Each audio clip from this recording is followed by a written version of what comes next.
semua teman-teman dan halo Bu Gabe, perkenalkan kami dari kelompok Sarenai. Ini adalah video ujian praktek agama kami, yaitu ibadah singkat yang beranggotakan Saya Karen. saya Loveline Saya Chester. Saya Muji. Saya Noah.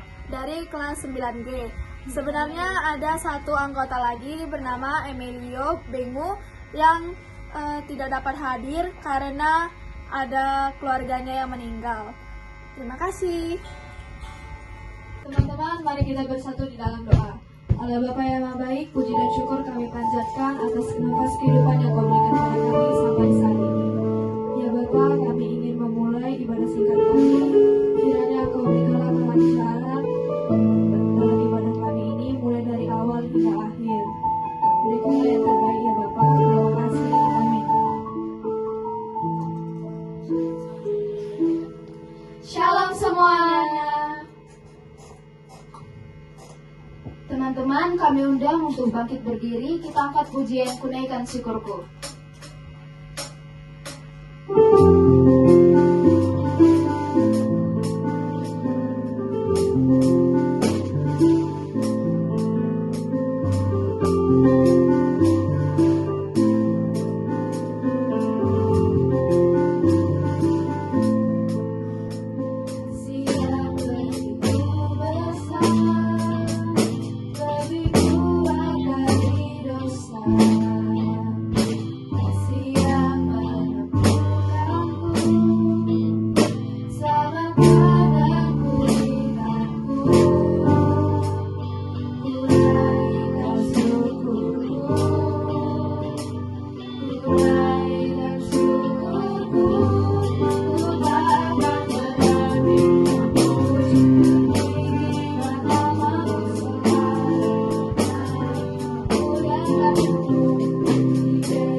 Teman-teman, kami persilakan duduk kembali.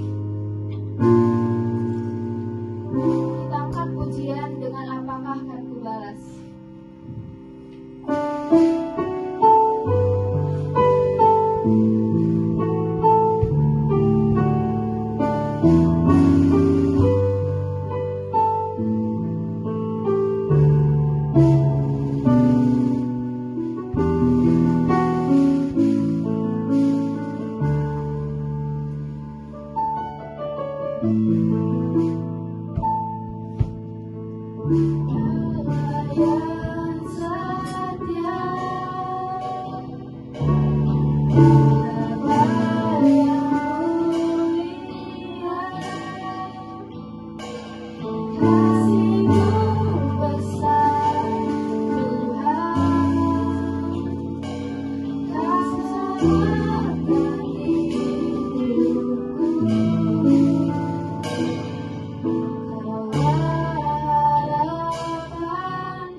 Terima kasih Tuhan,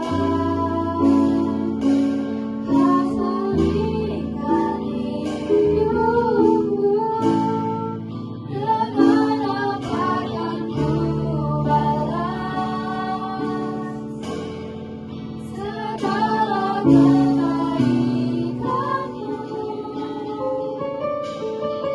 Segenap hatiku menyembahmu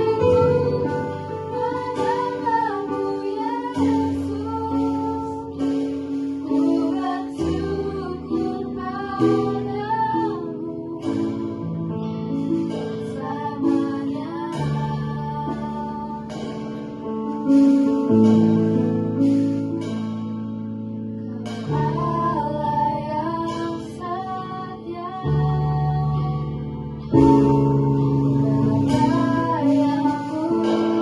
hatiku menyembahmu Yesus, ku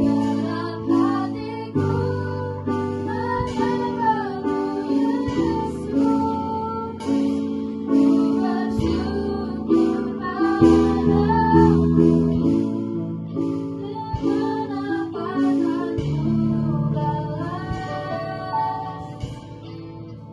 Segenap hatiku menyembahmu Yesus, ku bersyukur padamu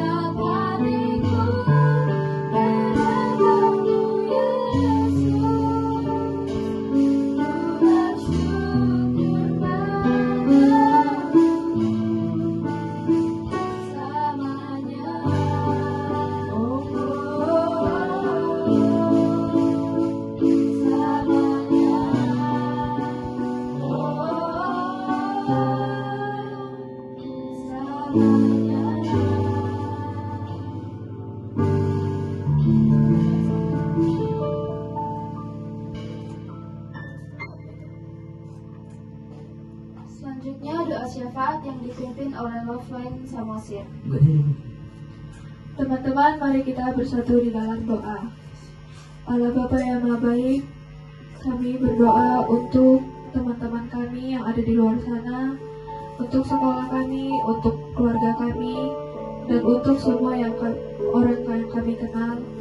Kiranya Engkau bantulah mereka di saat-saat tersulit mereka. Jagalah mereka dimanapun mereka berada.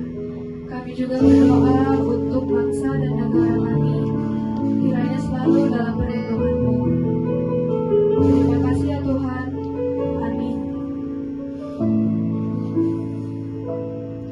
Selanjutnya kami persilakan kepada pengkhotbah yaitu Emilio Gracias. Semuanya, damai sejahtera bagi kita semua, dan Tuhan Yesus memberkati. Tak kenal maka tak sayang, maka biarkan dulu saya memperkenalkan diri saya. Perkenalkan, nama saya Emilio Gracias. Saya adalah pendeta yang melayani di Gereja KBP Sablawan, dan saya aktif juga di situ untuk memberitakan Injil. Di sini saya juga ingin memberikan sedikit khotbah singkat, dan sebelum itu tentu saja kita harus mengawalinya dengan hal yang baik, itu berdoa. Maka dari itu, ayo kita berdoa yuk. Puji dan syukur Tuhan kami panjatkan kepadamu. Pada hari ini kami telah melupakan segalanya untuk sementara, agar kami dapat meluangkan waktu kami, memberikan telinga kami dan perhatian kami sepenuhnya untuk mendengarkan firman-Mu Tuhan. Injil-Mu hari ini ingin diberitakan, dan kiranya kami dapat mengerti apa yang ingin disampaikan oleh pendeta Tuhan. Tuhan, kami tahu kami manusia berdosa, dan kami juga tahu bahwa kami tidak layak untuk diampuni. Namun Engkau rela mati di kayu salib hanya untuk menebus dosa-dosa kami. Maka dari itu Tuhan, kami ingin mendengarkan firman-Mu sejenak. Terima kasih Tuhan. Amin. Oke.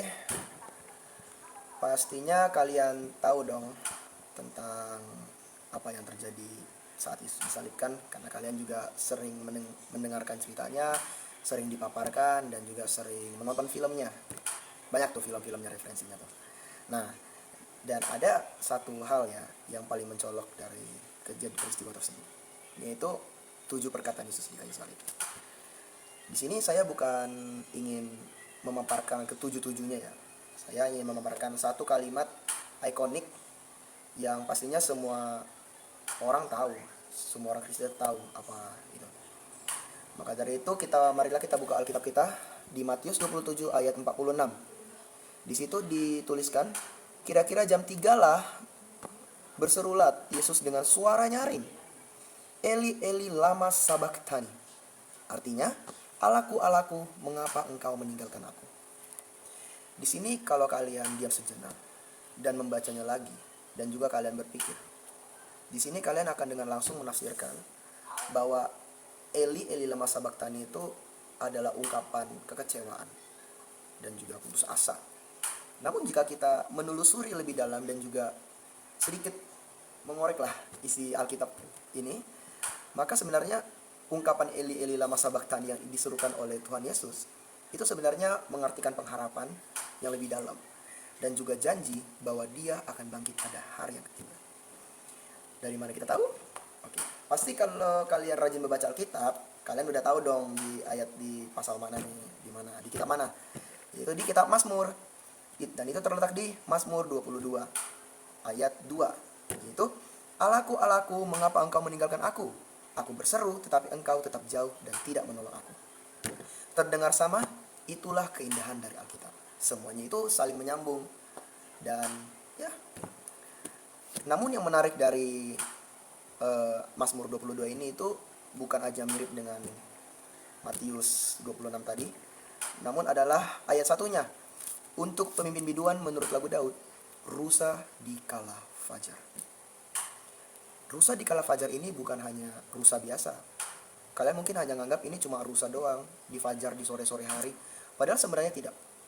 Rusa di kala fajar yang dimaksud dengan spesifik di Mazmur 22 ini adalah rusa betina. Maksud dari rusa betinanya apa? Nah, ini dapat kita lihat dari beberapa penafsiran-penafsiran rabi-rabi Israel yang sudah menafsirkan dan juga mendapatkan tingkat akurasinya secara spesifik. Kalau rusa betina yang dimaksud adalah Ratu Ester. Kenapa? Mari kita lanjut. Jadi di Ratu Ester, kalau kalian belum tahu, di Ester itu di kitab Ester itu diceritakan bahwa ada sebuah genosida terjadi dan Israel terancam untuk intinya ya dihilangkan lah dari bangsanya atau apanya. Nah, di sini Ratu Ahasiweros berpuasa selama 3 hari. Nah, rabi Israel yang saya sebutkan namanya Apple atau apa, di sini dia itu menafsirkan dan juga beberapa data yang akurat memberitahu bahwa sebelum berhadapan dengan Raja Ahasiweros, Ratu Ester itu membaca Mazmur 22 dan juga menyebutkannya, Allahku, Allahku, mengapa engkau meninggalkan aku? Hal ini membuktikan bahwa di saat Ratu Ester tertekan, tidak memiliki harapan, dia mengucapkan ini, Allahku, Allahku, mengapa engkau meninggalkan aku? Dan di saat keputusasaan itu, akhirnya mujizat Tuhan terjadi. Ester pun menemui Raja Ahasiweros tanpa sebuah undangan, karena Ester sudah takut dan juga tidak memiliki pengharapan. Namun setelah membaca Mazmur ini, akhirnya dia memberanikan diri. Dan mujizatnya terjadi. Raja Ahasiweros tidak jadi melakukan pembantaian ataupun penghilangan kepada kaum Israel. Nah, mulai saat itulah nyanyian rusa di kala fajar ini menjadi nyanyian yang sering dinyanyikan oleh ibu-ibu yang ada di Israel sebagai bentuk pergumulan ataupun pengharapan ataupun permintaan kepada Tuhan untuk mukjizat yang terjadi. Nah, sekarang ayo kita balik di mana Yesus disalibkan. Bayangkan di saat Yesus disalibkan seperti ini, dia melihat ibunya sendiri, Maria Magdalena, dan juga perempuan-perempuan lain yang menangis. Dia berseru, Eli, Eli, lama sabachthani. Allahku, Allahku, mengapa engkau meninggalkan aku? Namun, di situ kita bisa menafsirkan dari apa yang kita baca tadi, yaitu apa yang ingin disampaikan adalah, Ibu, ingatlah nyanyian rusa di kala fajar. Nyambung kan? Ibu, ingatlah nyanyian rusa di kala fajar. Artinya, Eli, Eli, lama sabachthani itu bukan hanya Allahku, Allahku, mengapa engkau meninggalkan aku? Namun, Ibu, ingatlah nyanyian rusa di kala fajar. Layaknya seperti Ester yang berpuasa 3 hari, Nabi Yunus di perut ikan selama 3 hari, dan juga Tuhan Yesus yang bangkit pada hari ketiga, mengalahkan maut dan membawa pengharapan untuk kita semua. Nah, jadi marilah kita tutup Alkitab kita. Khotbah saya mungkin sedikit berbelit-belit, namun kalau kalian mengerti apa yang saya maksud, sebenarnya itu sangat-sangat simpel. Karena Alkitab itu indah. Karena kita bisa lihat bentuknya bagus. Ya, dari firman inilah kita tahu bahwa Alkitab itu tidak segampang yang kita kira. Kita membaca. Kalau ketemu kata-kata yang rumit tinggal cari Google. Namun sebenarnya kita hanya membacanya doang. Bukan dengan arti lain benar-benar memahami apa ya cerita di Alkitab. Ya mungkin pendeta-pendeta ataupun orang-orang lain memberikan ya Tuhan Yesus disalibkan 7 ucapan dia di kayu salib. Namun inilah kenyataan aslinya. Alkitab itu rumit. Namun kalau kita sudah mengerti dan kita memang niat untuk mencari, maka Tuhan akan memberikan jawabannya kepada kita. Dan saya menemukan jawaban ini. Saya mencari ini lebih dari 1 tahun dan saya menemukan ini. Saya mencari ini. Dan kembali lagi ke Yesus yang rela mati di kayu salib, harusnya kita merasa lebih malu terhadap diri kita sendiri. Kenapa? Yesus telah menyerahkan dirinya untuk disalibkan di kayu salib untuk menebus dosa-dosa kita manusia. Namun di zaman sekarang kita masih aja melakukan dosa seperti merokok lah, seks bebas lah, dan juga banyaklah dosa-dosa remaja orang tua yang masih kita lakukan yang tidak berkenan di mata Tuhan. Namun kita tidak memikirkan betapa sakitnya Tuhan itu menghadapi pukulan paku di sini, duri di kepalanya. Kita tidak memikirkan itu, kita memikirkan kenikmatan duniawi. Dan dari sinilah kalian harus sadar teman-teman. Kita kembali lagi ke momen Paskah. Di situ bukan cuma hanya mencari telur ya. Di situ adalah saat dimana kita menghormati Tuhan. Kita mengingat apa yang telah Tuhan lakukan untuk menebus dosa-dosa kita sebagai manusia yang fana. Dan pada hari yang ketiga Tuhan bangkit, mengalahkan maut, dan bangkit untuk menyelamatkan kita. Karena bagi siapapun yang percaya, maka mereka akan memperoleh hidup yang kekal. Dan inilah yang ingin saya bahas pada hari ini. Dan sudah selesai. Maka dari itu teman-teman, ingatlah bahwa setiap kalian terhasut oleh iblis, setiap kalian ingin melakukan sebuah dosa, pikirkan dulu betapa sakitnya Yesus di kayu salib. Betapa sakitnya Yesus dipaku, duri di kepalanya, darah bercucuran. Namun kita masih melakukan dosa di tahun-tahun seperti ini. Maka dari itu marilah kita bertobat. Marilah kita mengingat dari momen Paskah yang berlalu itu bukan hanya mencari telur atau bukan hanya sebuah khotbah belaka. Namun sebuah pengingat bahwa kita ini manusia yang berdosa. Namun Tuhan telah mengampuni dosa kita dengan mati di kayu salib. Amin. Mari kita berdoa. Tutup Alkitabnya. Tuhan, kami tahu kami adalah manusia yang fana. Kami telah mendengarkan khotbah-Mu yang singkat yang diucapkan oleh pendeta yang bertele-tele. Tuhan, kami tahu bahwa kami ini adalah manusia yang berdosa, fana, semualah.